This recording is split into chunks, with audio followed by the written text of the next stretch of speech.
That is a major scale, and you've probably heard this before. So a major scale is what really all Western music's based on. It's these 7 notes in order, and then back to the root note, so the first note of the scale. You've probably heard this before. If not, the pattern for you on any instrument is going to be whole step, root, whole step, half step, whole step, whole step, whole step, half step. And that's going to be your major scale on every instrument. So makes it a lot easier with frets. Also the same thing on a piano, though, as long as you include those black and white keys. So why is the major scale important? The major scale is what chords are based on, harmony, and melodies, right? So, for instance, every single chord you play, let's just take a really simple chord here. On guitar, it's just our G chord. If you break down that G chord, every one of those 6 notes you're hearing is going to be either the 1, which is G, the 3, which is B, or the 5, which is D. And so having each one of those in that chord played together turns it into a G chord. And if we break these apart, so 1, 3, 5,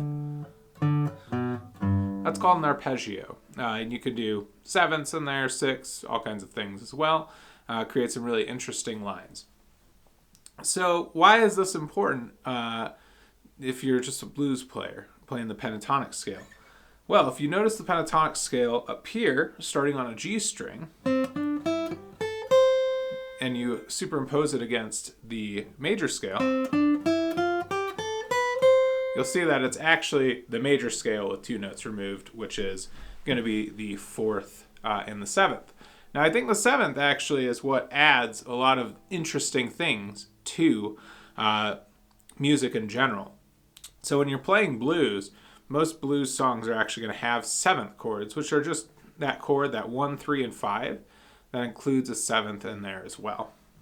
So for instance, let's take E, and then we just move that 7th there, and all of a sudden you have an E7 chord.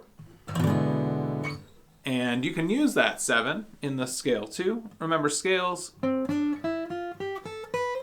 that's going to be your natural major scale. But you can also lower that 7th and have a dominant 7th in there. And that can add some variety into your playing when you're playing solos and melodies as well.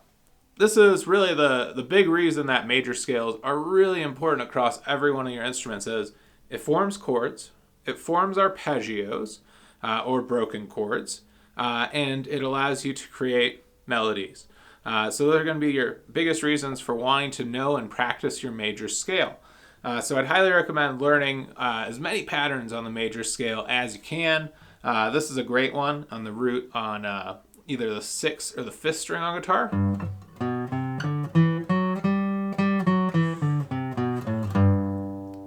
It's the same thing on the 5th string.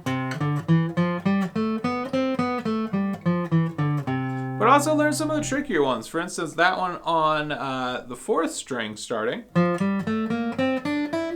You got to move up on the B string since that's tuned a little bit differently.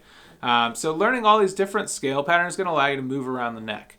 And then it's also going to help you learn the fretboard. So on guitar, bass, mandolin, any fretted instrument really, I guess a banjo too, we got up there as well.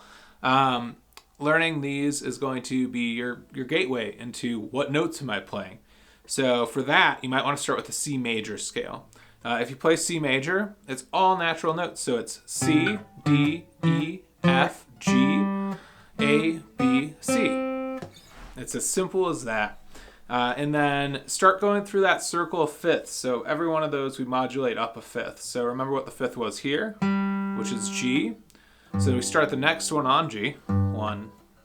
So it's G, A, B, C, D, E, F sharp, G.